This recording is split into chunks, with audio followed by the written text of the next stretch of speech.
Hello Matrix, today we're going to have a look at the poem The Morning Sun is Shining by Olive Schreiner. Just for a little bit of context, Olive Schreiner is a South African poet and she experienced a lot of hardship in her life which she reflects on in this very poem. For instance, in 1895 she lost her daughter who lived for only 16 hours as a result of a cot death. And between 1899 and 1902, her support for the Afrikaner cause landed her in prison by the British. So these are just some of the tragic events in her life that she alludes to in the poem that we're going to look at today. In terms of the summary and message of the poem, the speaker praises the beauty of nature around her. She describes various aspects and uses many auditory images to engage the reader. And the last four lines step away from the natural scene. And the sadness in these lines are surprising given the tone and content of the preceding lines. And really the message of the poem is with regard to the idea that happiness is only real when it's shared. So the poet comments on the beauty of the morning in which the sun is shining. She highlights the various elements that make the morning so beautiful, but then she changes track and asks rhetorically at the end of the poem, what is the purpose of a beautiful morning if it cannot be shared with anyone? The poem deals with some of the following themes: the permanence of nature, despair, loneliness, futility of human relations, and the transient, which means brief, nature of human life.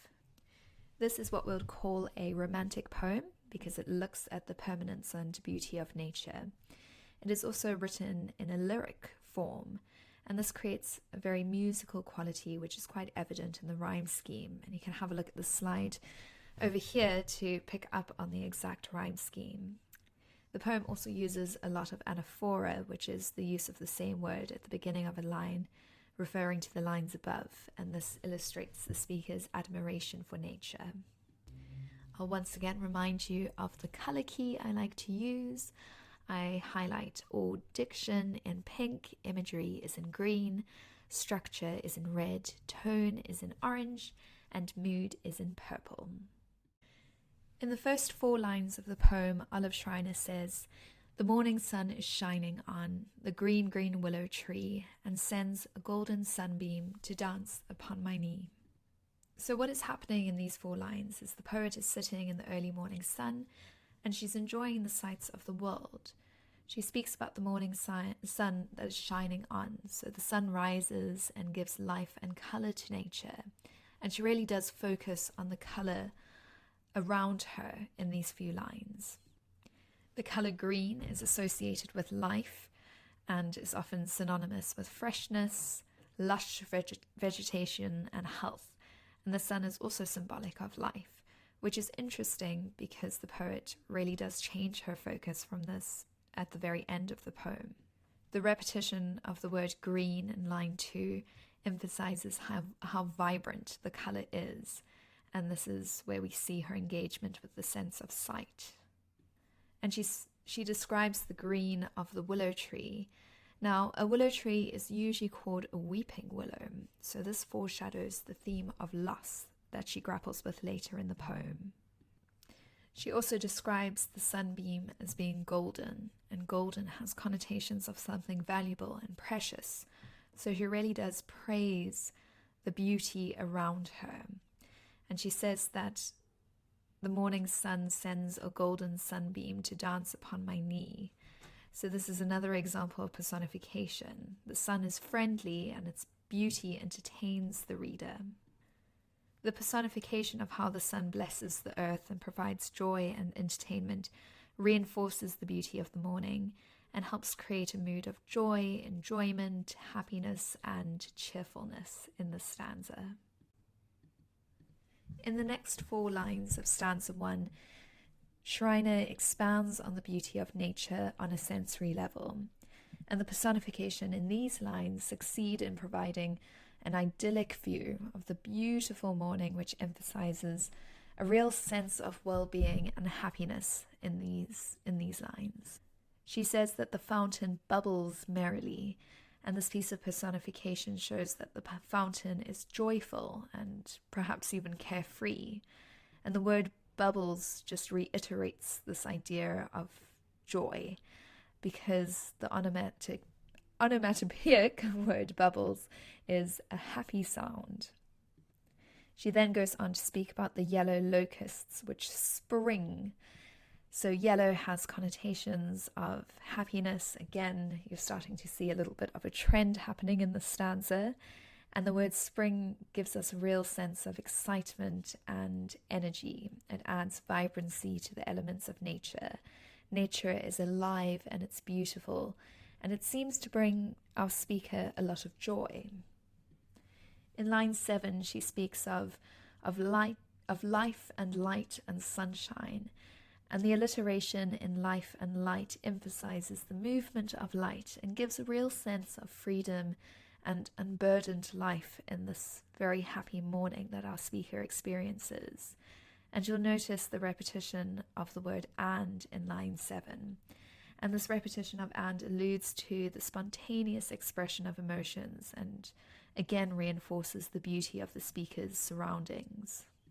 She also mentions the happy brown birds singing, another indication of joy and happiness, and we really get the sense that the natural world is celebrating life, and the poet seems to really relish in this beauty and joy. But in stanza 2, we start to get the sense that this tone and mood of joy is not going to last very long. However, she does say the earth is clothed with beauty. So we've got a piece of personification over there. The earth is dressed in beauty. Every part of it is beautiful. And the air is filled with songs. So it's almost, all of this beauty is almost all-encompassing and perhaps even a little bit overwhelming. And we imagine that the song must be linking to the sound of birds singing. Again, a joyful sound. But our speaker then mentions the yellow thorn trees that load the wind with odours sweet and strong. So the word thorn has connotations of pain. So here we have the allusion to the speaker's sadness due to her loss, and the mood starts to become a little bit more ominous. I also just want to point out that thorn trees are not often thought of to be abundant with flowers, but these thorn trees are. And in fact, they are so full of flowers that their smell is pervasive. The wind lifts the smell and carries it through the air. So again, you can see how the writer engages in all of the senses to create a really immersive experience for the reader as they read the poem. And the repetition of the S sound, I guess we could say, is an example of sibilance. So the smooth sound really heightens the sensory experience of the morning as well.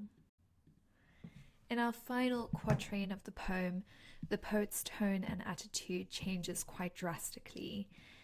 It is in this quatrain that the writer reflects a very stark contrast in mood as she starts to quite obviously reflect on the loss that she has experienced in her life. She starts this quatrain with the line, "There is a hand I never touch." So this is what we would call a volta. It is a change in perspective and tone. And when she speaks about there being a hand she can never touch, the speaker is speaking about someone that she loves that is no longer there, and in fact will never be with her because of death. She has no one to share the beauty of the morning with. And the sadness that she feels really comes through in her repetition of the word never. There is absolutely no possibility of her being able to touch or see the person that she wishes to share the morning with, which we imagine is her child, which I told you earlier that she lost when her child was very young. So it is within this very line that we can say that the speaker changes to a tone of despondency, sadness, grief, dejection, hopelessness, as she clearly reflects on the loss that she has suffered. And in lines 15 and 16 she says, "Now what is sunshine, what is song, now what is light to me?" So the very thought makes her so unhappy that she can no longer appreciate the natural beauty around her as she did earlier in the poem. The thought, of course, being that she won't be able to share the beauty of nature, and this morning in particular, with the person that she would love to. And by ending the poem with this rhetorical question, the speaker asks herself, what is the point of experiencing a beautiful natural morning if there is no one to share it with? And that rhetorical question really does engage the reader to consider her situation. A beautiful day all alone with no hope of company. So our final lines of the poem imply that the beauty of the morning, the beauty of nature, cannot overshadow the pain and emotional trauma the speaker experiences. So just in terms of our final thoughts on the poem, we could say that it is by the end of the poem that the speaker is doubtful of the goodness and purpose of light when she is grieving over such a painful loss. It's her use of never, which is absolute and final, that shows us that the loss of a loved one is ultimate. Nothing else can sort of cure that loss. And the use of now highlights that the speaker is experiencing this grief currently, and this time in her life is particularly painful, and beauty feels rather meaningless. And by ending with that rhetorical question, the speaker ends with a real heaviness of confusion and doubt. Her pleasant everyday joys, which symbolize goodness, become completely empty. Matrix, I believe this to be a really wonderful poem to write a poetry essay on. I've posted over here an example of a poetry essay question on the poem. I think it's got some lovely examples of structure, imagery, and tone to write about, and I would highly recommend that you give it a go and see how you do using the notes in these slides.